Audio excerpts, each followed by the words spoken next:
Loan, EMI, credit card bills, full of anxiety and stress, ना बात करने की फुर्सत, ना ज़िंदगी जीने का समय।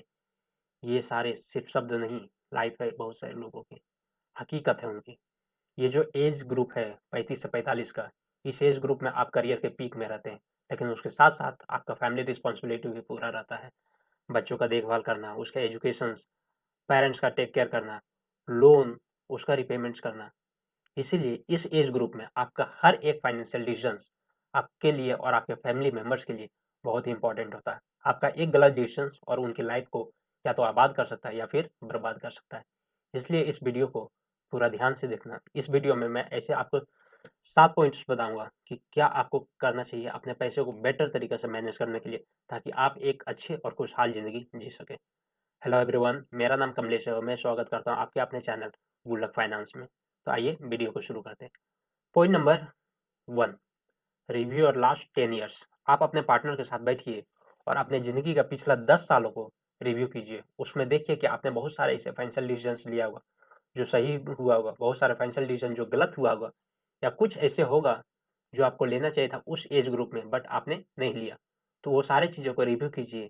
इसके ऊपर हमने ऑलरेडी एक वीडियो बनाए हुए हैं कि आपको क्या-क्या करना चाहिए 25 से 35 साल के एज ग्रुप के लोगों को। तो अगर आपने वो वीडियो नहीं देखा तो जाइए वो वॉच कीजिए। Point number 2, start your cash flow budgeting. जी हाँ, आप अपना कैश फ्लो का बजटिंग करना शुरू कीजिए। उसका एक डिटेल्स प्लान बनाइए कि आपका कितना इनकम कहाँ-कहाँ से आ रहा है, कौन-कौन सा सोर्स ऑफ इनकम है और वो आपका एक्सपेंडिचर कहाँ पे हो रहा है। आप अपने मेडिकल्स पे कितना खर्चा कर रहे हैं, ट्रांसपोर्टेशंस पे कितना कर रहे हैं, अपने ज़रूरत की चीज़ों के ऊपर कितना कर रहे हैं, एजुकेशंस में आपका कितना खर्चा जा रहा है। वो सारी चीज़ों को एक कैश फ्लो बजटिंग करना शुरू कीजिए। इसके किए बिना आपको पता ही नहीं चलेगा कि आपका पैसा कहाँ से आ रहा है, कहाँ पे जा रहा है, और अंत में आप यही बोलिएगा कि मैं पैसा कहाँ जा रहा है मुझे पता नहीं। और ये कभी पता चलेगा भी नहीं जब तक आप उसको कैश फ्लो बजटिंग नहीं कीजिएगा। इसके लिए आप एक ऐप डाउनलोड कर सकते हैं। जस्ट प्ले स्टोर पे जाइए और लिखिए मनी मैनेजर ऐप। आपको बहुत सारे ऐप मिल जाएंगे मनी मैनेजमेंट्स के, जिसमें डेली बेसिस पे आप उसके खर्चे को लिख सकते हैं, इनकम को लिख सकते हैं। या फिर आप एक्सेल शीट तैयार कर सकते हैं, जिसमें एक साइड आप इनकम को लिखिए, दूसरे साइड अपने पूरे खर्च को लिखिए। लेकिन ये आपको डेली बेसिस पे करना होगा। अगर आप सोचिएगा कि आपको मंथ का एंड में या फिर वीकेंड में ये कर लें, तो वो पॉसिबल नहीं है, क्योंकि उस वक्त तक आप वो चीज़ें को भूल जाएंगे कि आपने खर्चा कहाँ-कहाँ किया था।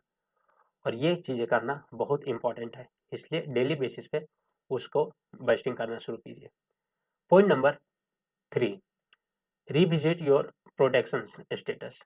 जी हाँ, आपको ये देखना है कि आपका जो प्रोटेक्शन स्टेटस, यानी आपने जो हेल्थ इंश्योरेंस लिया है कि नहीं। अगर आपने हेल्थ इंश्योरेंस लिया है तो फिर आपको देखना है कि इस एज के लिए, या अभी जो जिस तरह से अभी महंगाई बढ़ी हुई है, उस इस वक्त के लिए या आने वाले फ्यूचर्स के लिए जितना का कवरेज आपने लेके रखा है वो सफिशिएंट है या नहीं है। अगर आपको लग रहा है कि वो सफिशिएंट नहीं है, तो आपको इसके ऊपर टॉप अप लेना चाहिए या फिर सुपर टॉप अप लेना चाहिए। अगर और आपने नहीं लिया है हुआ है कोई भी हेल्थ इंश्योरेंस प्लान, तो अब टाइम नहीं है, अब जल्दी से जल्दी ले लीजिए, जितना भी जल्दी हो सकता है। उसमें फिर आपको लाइफ इंश्योरेंस देखना है कि आपने टर्म प्लान अपने लिए लिया हुआ है या नहीं लिया हुआ है, और वो अगर टर्म प्लान है तो फिर वो एक प्रॉपर सफिशिएंट कवरेज है या नहीं। अगर आपने इसको नहीं लिया हुआ है तो जल्द से जल्द उसको टर्म प्लान को भी एक प्लान करें और लें।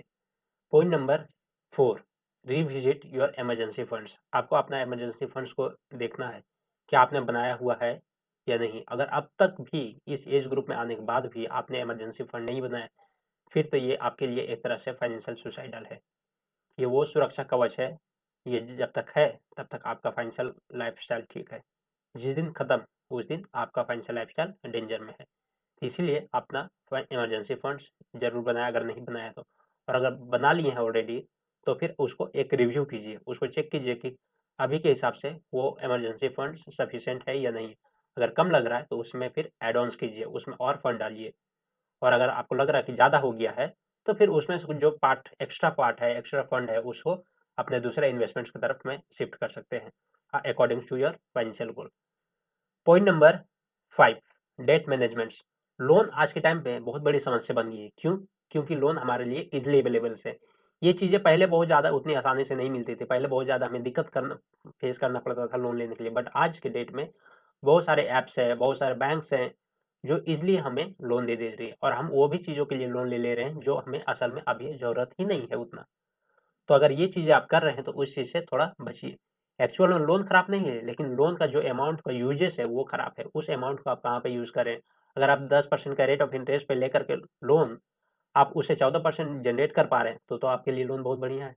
लेकिन आप पर्सनल लोन ले रहे हैं just to maintain your lifestyle, ये आपके लिए बहुत एक तरह से सुसाइडल है, फाइनेंशियल सुसाइडल। तो सबसे पहले इस तरह का लोन लेने से आपको बचना है। दूसरा, अगर आपने ऑलरेडी लोन लेके रखा हुआ है, आपके पास बहुत सारा लोन है, तो उसका एक लिस्ट डाउन बनाइए कि आपके पास कौन-कौन सा लोन है। आपके पास कार लोन है या होम लोन है या फिर एजुकेशनल लोन है या फिर पर्सनल लोन है, वो उसका एक लिस्ट डाउन बनाइए। बगल में अमाउंट्स लिखें, उसके बगल में रेट ऑफ इंटरेस्ट लिखें कि कौन सा लोन हमसे ज़्यादा रेट ऑफ इंटरेस्ट चार्ज कर रहा है, और सबसे पहले उस लोन को रीपे कीजिए जो सबसे ज़्यादा रेट ऑफ इंटरेस्ट चार्ज कर रहा है। उसके लिए फिर अगर आपको कुछ छोटा-मोटा इन्वेस्टमेंट्स भी दौड़ना पड़ रहा है, मान लीजिए कोई लोन है, पर्सनल लोन है, जिसमें 14% रेट ऑफ इंटरेस्ट चार्ज कर रहा है पर मंथ, और आपने बहुत कुछ पैसा को रखा हुआ है एफडी पे या फिर लिक्विड फंड में रखा हुआ है, जो कि जहाँ से 6% 7% हम जनरेट कर रहे हैं, तो उस पैसा को वहाँ से निकालिए और उसको लोन रीपे करने के लिए यूज़ कीजिए, ताकि आप यहाँ पे बेनिफिट्स कर पाएँ और अपने पैसे को बेटर तरीके से और मैनेज कर पाएँ। Point number 6, children education funds. अभी जब नॉर्मल एजुकेशन चल रहा है स्कूलिंग्स में, तो वो खर्चे तो आपका डेली बेसिस पे हो जा रहा है, लेकिन जब वो बड़े हो जाएंगे 12-15 साल बाद या 18 साल बाद, और जब वो इंजीनियरिंग मैनेजमेंट कॉलेज में जाएंगे या फिर फॉरेन स्टडीज़ के लिए जा रही हैं, उस वक्त आपको एक अच्छे खासे बड़े अमाउंट्स की ज़रूरत पड़ेगा। और उस टाइम सडन से तो वो सारा पैसा आ नहीं जाएगा कहीं से, लेकिन उस चीज़ का तैयारी आपको अभी से करना पड़ेगा। आपको 15 साल बाद जो पैसे की रिक्वायरमेंट्स पड़ने वाली है, उसका फाउंडेशन, उसका नींव आपको आज से रखना पड़ेगा। आज से धीरे-धीरे करके छोटा-छोटा अमाउंट्स करके आपको इन्वेस्ट करते रहना पड़ेगा, ताकि 15 साल बाद या 18 साल बाद जिस दिन उसे ज़रूरत पड़े पैसे का, उस दिन आपको पैसा हो। तो जब भी आपके बच्चे का जन्म हो, उसके साथ ही उसके नाम पे एक एसआईपी खोल दीजिए और ये तय कर लीजिए कि इस पैसे का यूजेस मैं सिर्फ उसके हायर स्टडीज़ के लिए करूँगा, उससे पहले मैं नहीं करूँगा। और जितने पैसे आज लग रहा है स्टडीज़ के लिए, उससे कई गुना ज़्यादा ही लगेगा उस टाइम, तो आपको इसमें इन्फ्लेशन भी एडजस्ट करना है। इन्फ्लेशन के साथ में जोड़ करके आपको उस पैसे को अभी से शुरू कर देना है इन्वेस्टमेंट्स करने के लिए, ताकि उस टाइम पे आपके पास एक अच्छा खासा फंड हो और आपको दूसरा एक लोन नहीं लेना पड़े। Point number 7, start building your net worth. Net worth को बिल्ड करने से पहले ये आपको जान लेना चाहिए कि नेटवर्थ आखिर होता क्या है। नेटवर्थ का मतलब होता है जितने आपका संपत्ति है, जो एसेट्स है, उसमें से आप अपने कर्ज लोन को जब माइनस कर देते हैं, तो आपका निकल के आ जाता है कि आपका नेटवर्थ क्या है। एग्जाम्पल्स के लिए, किसी के पास 10 लाख का संपत्ति है और उसके पास 4 लाख रुपये का कर्ज है, तो उस व्यक्ति का नेटवर्थ हो गया 10 lakh minus 4 lakh equal to 6 lakh रुपया। नेटवर्थ बेसिकली 4 चीज़ों से बनता है। सबसे पहला इनकम, सेविंग, इन्वेस्टमेंट्स और सिंप्लीफिकेशन। अब ये चारों चीज़ें है क्या, इसको वन बाय वन समझते हैं। सबसे पहला आता है इनकम। जितना ज़्यादा आपका इनकम रहेगा, उतना ही ज़्यादा आप सेव कर पाइएगा। तो इसलिए अपने इनकम्स को बढ़ाना शुरू कीजिए। इनकम में आपका एक्टिव और पैसिव दोनों तरह का इनकम आ गया। आप चाहे जो डेली बेसिस पर काम कर रहे हैं, उसके बदले में जो पैसा आपको मिल रहा है, वो एक्टिव इनकम है।